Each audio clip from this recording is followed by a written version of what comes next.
How is everybody doing? I hope you're well. What is this, you may ask? Well, it looks like a set of drawers, 4 drawers. But what's inside here? Well, if you clicked on the video and saw the title and you saw the photograph of a cassette, you know that it's going to be cassettes. And I kept all my cassettes, well, most of my cassettes, and I collected a lot of blanks, and the bulk are inside in this 4-drawer press, or whatever you want to call it. So let's get at these and let's have a look at them.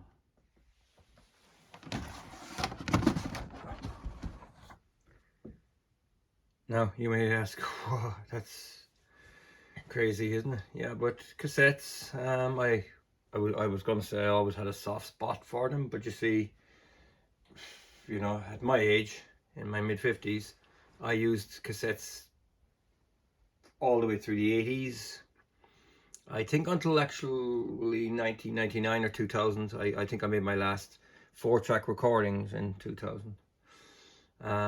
So, you know, when you move on to a PC recording and digital, you kind of, it's a lot, you don't really look back at stuff like that, but they're a lot of fun.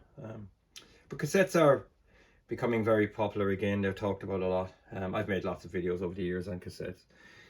This video is just an overview of my stock, I guess, and what's in the vaults. Yeah, I'm not going to go through each one of them because it's just going to take too long. Because I've made multiple videos on each type.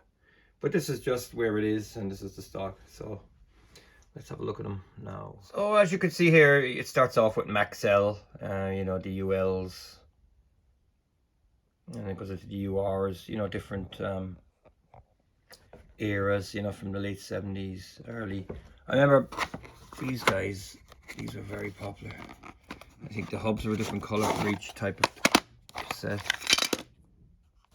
No, that's not, that's the wrong box, unfortunately.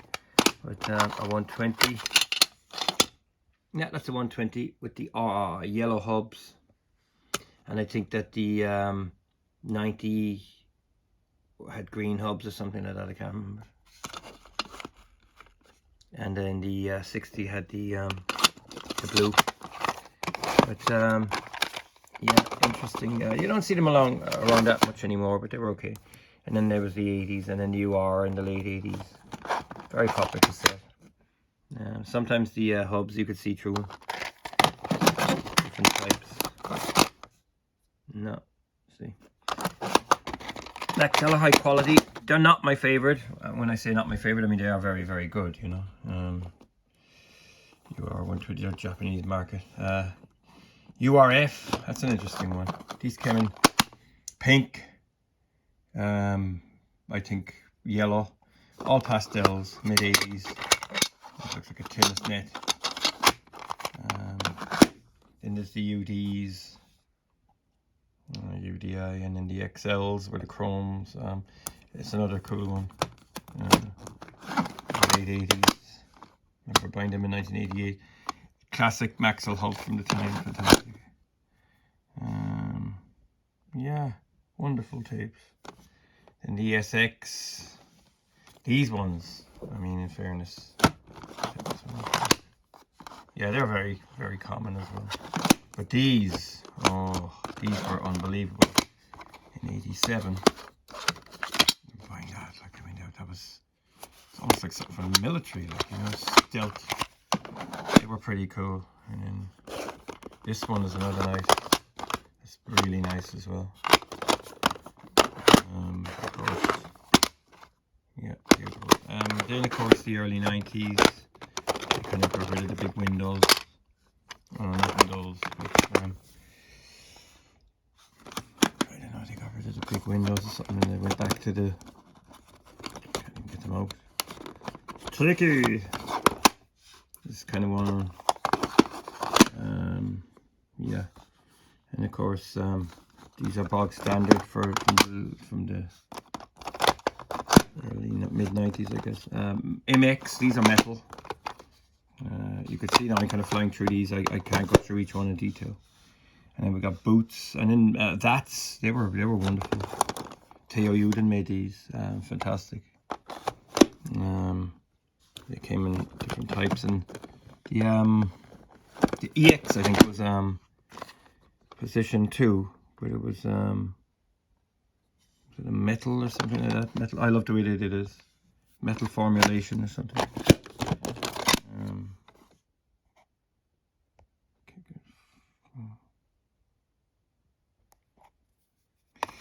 Anyway, and then you have the BASF or BASF or whatever you want to call them. Yeah, they're pretty basic. Again, good tapes, you know, German quality. That's a nice one. That is a mad looking thing. What was it called? Maxima. Reference Maxima. Wow. That's something else. They're rare, not that common. TIAC. Of course, the big hubs, everybody, oh wow. But you know they're not great because they're just a gimmick. Yeah, really nice. And these are some of my own things over the years, like, you know, oh, these are cool. Limited edition ARs, Japan market, but they did come out here. And there was even the one in pink. Yeah, that's something else. Yeah, I know you're probably thinking, oh, slow down, and but you know, this is only an overview. This video, and then these are samples and stuff, like, you know, these are going way back, like 1987, when jamming with my buddies and stuff like that. Kept all the samples and stuff like that. So yeah, and lots of stuff. Okay, drawer number 2 is probably my most guarded and my most precious Sony and TDK. Sony would be my favorite because the quality is outstanding, and you know, I'd say I probably bought more Sony and more TDK cassettes than anything else. Sony Walkman cassettes, these are type 1s. I think they're HFS or something like that, but I mean, that is, how cool is that? I mean, you can't, there's a type 2 as well, quick access, 3-second lead in. Absolutely amazing. These are cool J cards as well. And then of course over here you've got the Sony HF. Get that out. It's hard to get out. I should have prepared for this, but you know, it's not an MGM production. I can't get them out. This is the HF. Great cassette. That's a 46 actually. Yeah, they're rare enough. But I love this. I think it's 1985 or something. It's got the kind of tinted shell. It's kind of a purple color. Grey hubs. The whole thing, the badge thing, the whole is beautiful. And then yeah, they are cool. So yeah, the 46 and the 60s, very common. 90 as well here, just the whole range. What's this? May 23rd, 86. I picked these up, like, you know, they're picked up. And then of course you have the 1986, 87 version where they put in the orange fasteners, and the cassette is clear. But again, great quality normals, you know, they were the cheapest, bottom of the range and stuff like that. And then of course like this one here from when they became very, you know, generic. But with Sony there's so many. HFS, I mean, these are incredible. The green, these are 1985 high quality cassettes. And then you have the these again are 19. Oh yeah, they go up as I go. HFES 1985. These are highly regarded. Not that common. I see a lot on eBay again recently, and they're quite cheap. But they did get out of control at one stage. If they're sealed, they're going to cost a packet. Again, great quality type 1s. Look at that. I mean, I bought that from Japan. That was actually I mean, that is like, look at that. HF Pro 46. It sounds incredible. Look at the size of those hubs. With Sony, I just, you know what I mean, they just bring back so many memories. That's another one. That's the 87 type 1, 86, 87. Microfine crystal gamma. Look at the hubs. Oh, look at that. It's insane, isn't it? Yeah. Really is. These are, I could sell all these tomorrow and make a fortune, but I'm not going. I just love them. Yeah, there's lots of them there. And then of course, like by the late 80s, that's a 1988, I think. Again, very good, you know, as long as there's screws in them. You know, when Sony stopped putting screws into the shells, well, it was a good night for Vienna. HFX90, that's Japanese market. Toto was on it. Again, there's more here. Look, HFS 90s. There, yeah. A What's Up from 1985. Oh, God, there's so many. So many cassettes.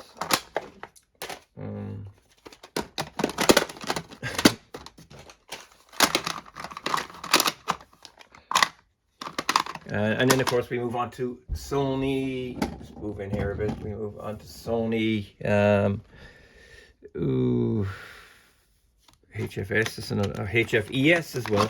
This came in the guise of the Slitty 1988 style. These are large hubs, but they're hard to see because you know. But you have all this little thing like single crystal gamma. You know, they did all that. Japanese market. They had some amazing designs. I think this is around 1990, 1991. There is screws in it. Super ferric. That's what they just called it back then. They're not the same. The quality's not the same. Even with the, I found that they used to go binding and stuff like the tape itself was a bit, wasn't as good. I don't know. I had trouble with Sony tapes that I think after, even back then, you know, I was thinking, how come that's not that great? So yeah, they just weren't the same. I don't know. Maybe they just made them in different places, third party, and they weren't as good. UCX, that's 1985. Again, that would be the bottom of the range. Type 2. Again, nothing wrong with it. They're quite trebly, quite crisp. Ooh. And then you've got the UCX. These became the UXS, I guess. That's a fine cassette, 1985. The grey hubs, the orange fasteners will always be the mid-80s. There's another one of those there. And then you've got the UX60, very common. I bought a lot of these. Love the packaging, the purple and the pink and the silver. Microfine uniaxial. I love the way they write in here, but when you put on the sticker, then you can't see it anymore, which was a pity. Again, orange fasteners, white hubs with the dots, like the hubcaps of some fine car from back then. UXE. Well, there should be a UXS. Do I have any UXS? I actually don't have a. I have somewhere else. They're quite rare. UXS would be the second lineup in the Type 2 from Sony. But I have a UXES. Now these are rare. Like, you know, these were expensive. And this is high power uniaxial BR 2000 Gauss or Goose or whatever you want to call it. Yeah, this is an amazing cassette. Like, you know, the quality, you know, when you record onto it from CD. Boom, boom, boom. At your car. UX 54, an unusual length, probably Japanese market. UX 60, common, very common in late 1988, I guess. And then you got the 90, I guess, yeah, with the Raspberry hubs in the middle, yeah. They look like computer hubs from the 70s movies. And I'll just move it along here. I hate moving the camera like that, like an earthquake. What have we here? Yeah, UX. That's another one with large hubs. And these are all pretty rare. Like, you know, they're hard to find. You know, eBay, Japan, you'll have to buy them. I bought a lot of them and I got them all shipped in bulk and paid the customs. Look at that, UXS46. Again, huge hubs, super fine uniaxial. These are high quality cassettes and just boxes.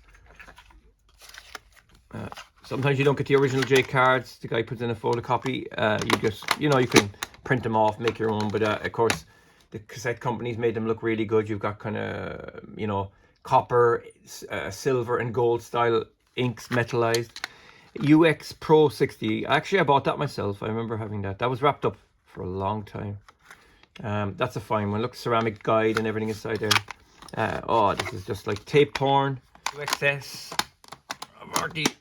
46. Very hard to get out. Can't get it out. I can't get it out. Again, oh, now you look at that. I mean, that's ridiculous. I mean, somebody at Sony was thinking, let's put big hubs in this, but let's use these big hubs. I mean, like, someone actually woke up in the morning and drove to a laboratory or a lab designing these things, and they must have been laughing their heads off. I don't know how they were designed. Were they drawn by pencil or were they done on CAD at the time? Remember, like, this is 1988, 89. I mean, it's insane. It's just, you know, the fact UXS, you know, the fact that someone will make this and they must have been giggling thinking, yeah, people will want it. But they were in the shops and people, you know, I suppose the length is important, you know. A record back then, the vinyl LP was about 23 minutes a side. Of course, when CD came along, people were using 60s and 74s, you know, tape lengths were getting longer. UXS 60, very common. And then you've got 100 here. I think that's the 1990 version. The green hubs, you know, the detail in this, like, you know, these weren't just slapped out, you know. There was a lot of, there was thought went into these. There was engineers in Japan, and of course Sony, you know, had a lot of money because they were, you know, yeah, these are nice. These are nice, but this is kind of a later one. Yeah, no screws. UXS, a beautiful design. I love the red guide inside in it, but guide block. You know, they accentuate certain things and drive you crazy. Nah, these are late. These are early 90s. Sorry, yeah. These wouldn't be the best ones, but there's ones from, I think these came out in 92, I'd say. Yeah, these are late. Where's the one from 92? Yeah, they're a bit strange. Yeah, I still can't find it. They always had the red guide block. Yeah, maybe I have one somewhere else, like, but there's definitely one with I think they have different hubs. I can't remember. And there is ones with screws. Maybe I have it on maybe I have an album on it, and it's just like in a different box. Yeah, these definitely came with screws, the earlier ones, and the green and gold writing is absolutely fantastic. Gotta make such a mess here.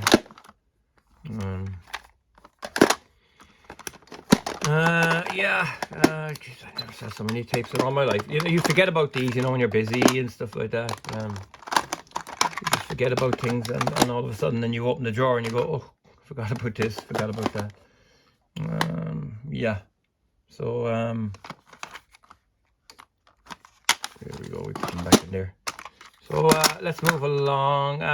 More Sony. You know, the way they went. And there was other ones with the other UX purple with the what you call it, the purple on them. You know, the UX from 1992. I just don't see that there, which is a bit strange. I must have something else on them, and there must be, you know, must be music on them, and I have them somewhere else, because I find that a bit strange. I can't find those. These come in 3-packs and stuff. I buy them. Yeah, again, they'd no screws. I think I'd probably use them on a 4-track.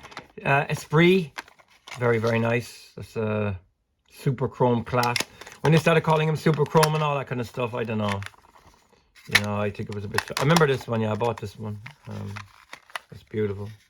Anti-vibration mechanism. Yeah. And this one is Metal S. Now, this would be pretty high up there, you know. A Metal S is Sony's metal class. And this is a 46 Dynametal. Dynametal. It's got Dynametal. This one, I actually bought this in Narita Airport in 1998, and it's got 2 different sides. Yeah, a 64, you know, that's really cool. TDK,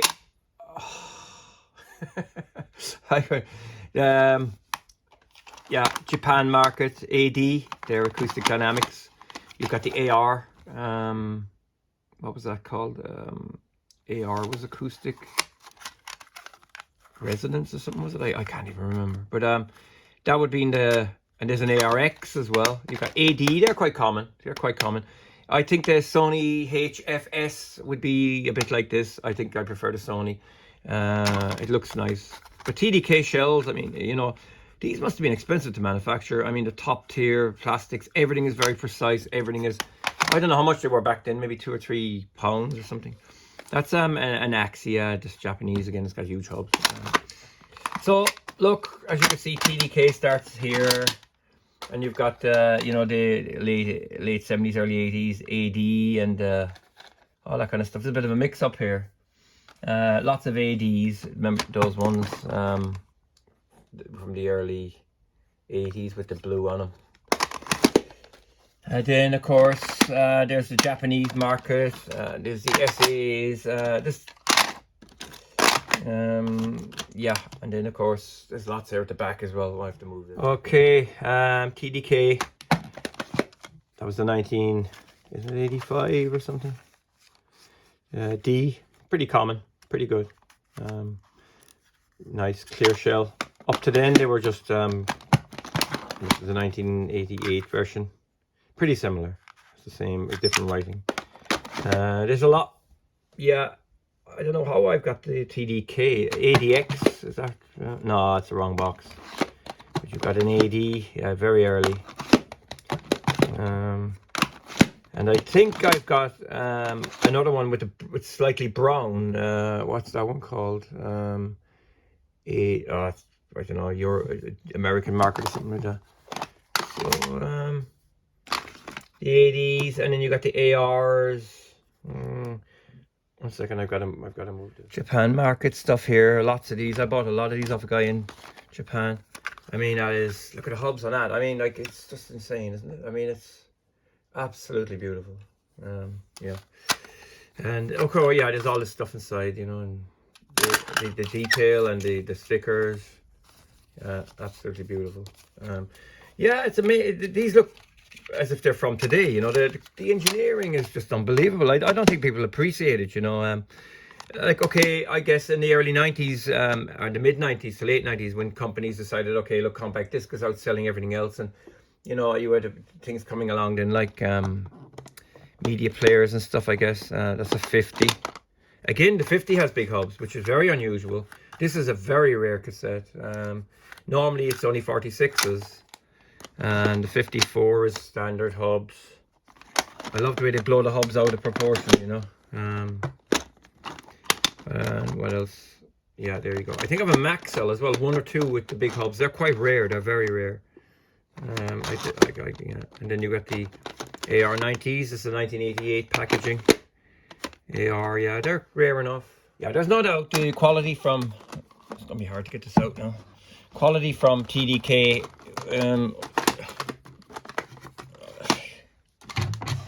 The quality from TDK is amazing. ARX, yeah. Now you see they put them in the higher quality shells that were reserved for the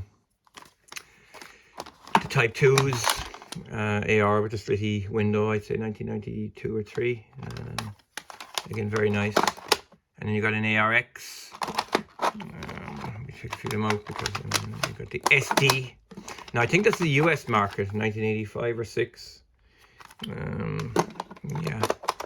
And then of course SF, pretty bog standard. Never mad about these. That was the entry level Type 2 from TDK. Beautiful though, because the cassette is a kind of a dark blue, which is very nice, and you've got a pale blue label. A lot of talk went into that, you know what I mean? And somebody was actually, you know, oh, one messy video. Yeah, that's very, very nice, you know. That's very nicely done. Again, they were kind of a boring, you know, I was never mad about SF. I think they were called Super Fidelity or something like that. And then there was a 90-minute version as well. Not that common. Yeah, you know, they were not that common. What was it? Like it's an FS with large hubs. Not the original box. I had to make that because it got lost. And then of course there's another SF. I'd say early 90s. 60, kind of boring. And then there's another SF. Oh, this one is one of the ones from the mid 90s, which was kind of brown plastic because it was heat repellent for cars and all that kind of stuff. SA then Super Avenel. This is an early, or this is a late 70s, I guess. So that's rare enough. You know, you don't see them that much. Well, I'm sure people have tons of them if they bought them back then. SA The old SA90. They were a big deal. They were expensive. The 1988 version with the blue box. That's a 54. They started making different lengths then to capture the CD. A lot of albums came out in vinyl and they might be 46 minutes. The compact disc came out and it would have been 46 minutes. But the odd time they put a couple of 12-inch mixes on the compact disc to make people buy it. And of course, that's why you needed extra length and stuff like that. SAX. Oh yeah, this is an SAX actually with brown. It's got brown plastic. It's kind of hard to see, brown and gold. I think I found that in Australia years ago. Yeah, I didn't even know what it was when I found it, but you know. And then you got oh yeah, these are beautiful. I think they're 1985, 86 US market, and of course they got the hubs showing there, the little mini spools. That is absolutely beautiful. It's ultra fine super Avenel particle dual coating. Yeah, with a good cassette deck, these are fantastic. I bought these from the States actually. Yeah, there's a 60-minute version as well, and then there's one here you have to see. These are very rare. I bought this in Canada in '92. An SAXG. This has got the MAXG shell. Very heavy, very expensive. I bought this. This was probably $10 or $15 back then. It's unbelievable, like, you know what I mean. Yeah, these are pretty rare. I saw these sealed recently and it was €250. It's a Type 2, high quality, as high as you're going to get. Okay, let's move over here. Right, where are we now? SAX, SEX. That's beautiful. Yeah, very nice. But yeah, we had the SAXG. I just showed you that one, yeah. And then there's the SAX90. That's just I think that's the European market. I think it's this one is, or just a later one. I don't know. I don't care. SAX90 again, the black shell. And then TDK SAX, early 90s, I'd say. Yeah, that's not. I don't like that design. Again, you know, I think like everything else, the SA was their biggest seller. I think I was using them in 1990. These they were very popular. They were very popular. Super Avenel. Yeah, I don't know. I don't like the mid-90s shell. Has it got still has screws on it. Here he has a treat for everybody. This is an MAR, is it? This is from, I think this is from 1979, believe it or not. It's incredible. Yeah, I bought this really cheap. MAR 90. And of course the shell is kind of half hollow at the back. Yeah, these are absolutely incredible. Like, this is the high pinnacle, the zenith of compact cassette. I mean, if you go from compact cassette in the mid-60s, you know, they were pretty crude and they were the tape wasn't great inside them, and it's only in the late 70s TDK, Sony, Maxell took it very seriously, because cassette decks were getting so good. You with 3-head machines and stuff like that, you know, Nakamichi and all these companies were pumping out. And they, you know, remember, if you were recording in a studio, there was no way of taking something home. Like, you couldn't take the reel home and play it. So if you wanted to impress somebody, or you wanted to show somebody a song, or audition a song for somebody, you'd have run off on a cassette deck, the highest quality cassette deck you could get, and you let them listen to it, and that's the way they did it. Whereas now you can do it digitally, burn a CD and stuff, but none of that stuff came around until the mid-90s. That's an MA90 again from I'd say 82 or something like that. Yeah, 1982. Hang on. No, this is an amazing one. MAX Max. Just like the mini lop rabbit that I have. This is 1986 Metal Position MAX. This is a beautiful cassette. It's got a blue tint.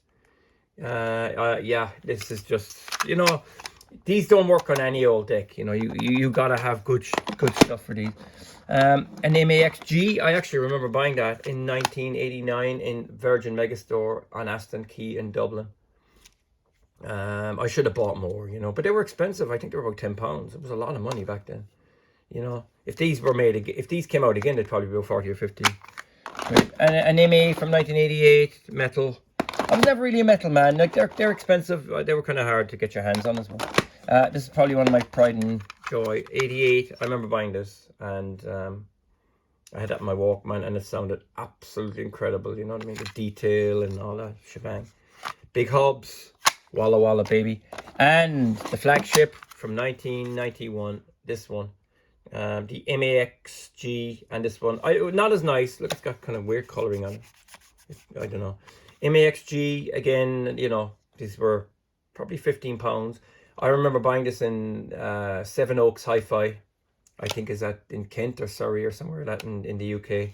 I was in London for a week. Seven Oaks, you know, and I found out about Seven Oaks because we were passing it on the train into London from I just, you know, my mind, that's nearly 35 years ago. Buying this in the shop, you know, like it's over-engineered. It's a beast. These are not cheap, but if you can get one, spend 60, 70, 80 euros on one. A sealed one is going to probably cost you an arm and a leg. Get one if you're into cassettes, but make sure you've got a good cassette deck or else it's useless. You know, you want something decent. A good separate deck. Don't put it into a ghetto blaster, you know. That's another SAS there. That's it really. I know I'm rushing through this video now like a blue ass fly, but I just, you know, I can't sit down and go through all these one by one because I've made so many other videos. But it's 2025 and I'm just going through because I'm watching a lot of videos about cassettes recently. There's a guy there I can't think of his name, but he's in the UK, and his videos are fantastic. He compares all the types and does a little bit of detective work on where they're made. So there you go. So that's drawer 2, Sony TDK. It's like the vault, the holy grail. So drawer 3 is usually pre-recorded cassettes that I held on to, and all that JJ Cale and stuff like that. And then you've got, you know, some of them are just like, you know, ones I copied from CD or vinyl, and I made my own covers and stuff like that. So that's a kind of half semi bootleg and stuff like that. And my Queen collection, a lot of Queen in there. Dark Straits and stuff like that as well. Underneath, you can see there from the 80s. Kept all the Queen. Like, you know, I bought that in 1985. I bought that in 85. At in 85, that was the first. Where's the Works? That was the first Queen cassette I ever bought in 1985 off a friend in school, and then I bought this off another guy in school. So all the Queen, they go back 40 years now, which is insane. And then over the years I just ended up collecting the rest, buying them, like that. So that's pre-recorded. Okay, you're probably going to hate me now because you know, I'm just saying, if you thought that the others were cool and, you know, you'd like some, and you thought, geez, look at all these tapes. You know, it's like some people who are into cars looking at somebody's garage who has got a load of, you know, classic sports cars. They go, oh my God, I'd love all this. So, you know, tape heads are, you know, they want it all as well. But you're going to hate me because this is a vault of unopened cassettes. So yeah, you can see here, you know, you got some generic stuff up the back. Sony FX, I think. I had a lot of those, and the Maxells, I sold off a lot of those. You can still buy them, you know. To me, they're dime a dozen. But look, 46 Maxell. These are serious tapes going back to 1987, sealed. XL. You know, these are TIAC. I think they were Maxell metals with a TIAC shell. I'm not sure. If you open them up, you can see them. High quality. Again, they were a bit finicky. They didn't work well with all decks. PDM. I think they were Swiss or something like that. Not great. Only okay. But I remember finding them in the late 90s, or mid to late 90s inside in discount stores. Agfa. Never really liked them. You got 60+6. Again, construction wise, fantastic. I just find them a little bit dull. Down here you got Zats. These are just RXs, they're the basic. But again, okay, very hard to get out. A good type 1, you know, but I love the packaging and the color. And of course, look at that. TDKD, wrapped up, never opened, 1985. That cassette is 40 years old. It's incredible, isn't it? That's been in that wrapper Well, it might have been made in 86 as well, you know, but it's still, you know, they kept the copyright year on it. The later ones, early 90s, and then you got an AD as well, early 90s, and then the TDK AR50 when they became, oh no, that's not clear, yeah, early 90s, probably 92, 93. And these are the clear box ones, D46s, yeah, SA60, CDing, I never really liked them, I think they were kind of crap. A T1, that's just a TDK, it's like a D. Sony from 1988, I guess, is it 88 to 90. Again, this is one that I can't open because it's worth too much. HFES from 1986-87 with the large hubs. I mean, look at that. I mean, it's just like, it's incredible. Look on the top right corner, it's a Sony, the logo that you get on your Walkman. That is absolutely stunning. I mean, that's a prize museum piece. FX, Type 2 FX, yeah, they're very common. Not bad. Again, you know, the quality's not the same. UX90, that's the one I'm talking about, yeah, with the kind of blue, purpley blue. Yeah, they were only okay. You know, I was never fond of them. HDF, probably sold in different markets, like, but again, it's good quality tape. These are Japanese. Fancy cassettes and stuff. Yeah, a friend of mine was in Japan, he brought them back. Now, this is where it really gets interesting. And let's try and put these back before we open the Holy Grail, I guess, is what you're going to see. I'm going to, very hard to get this back in. I'll end up damaging the seal. I mean, that's like, you know, people say guitars are made for playing, cassettes are made for opening. Not these though. Japanese URs, pretty generic. But this box, you're gonna hate me. Over here, this is a box of MAX 90s from 1986, 86 market. But when I bought this box, there were 7 of these inside in it. 1, 2, 3, 4 left. I sold off 3 of them. I got 50 quid a piece for them. And again, like, these are, every time you open one of these, you're just blowing 50 or 60 quid. I mean, they'll probably even reach 100 at some stages. These are beautiful. They're the kind of dark blue shell. But to have these in your hand, nearly 40 years on after they were manufactured, sealed, is just something else. It's like the Holy Grail. It's like, you know what I mean? It's like surreal. You have to take a deep breath and go, wow. SD US market. And of course, there's an SAX sealed, the piano lacquer kind of finish. They were bought in the US. I bought them from a guy in Texas, I think. And of course, Maxell XL from the early 90s. Not bad, but you know what I mean. Again, the game was over by then, I think. But these are, I kind of shouldn't have sold them now, but again, I probably bought some album I really wanted. I got 4 left. I probably would sell another one, but I don't know really, to be honest with you. Is it worth the hassle? But yeah, they are the Holy Grail. MAX, you won't get better. The XG is probably the one, but I mean, they're incredible, incredibly expensive. So there you go. Let's put this back.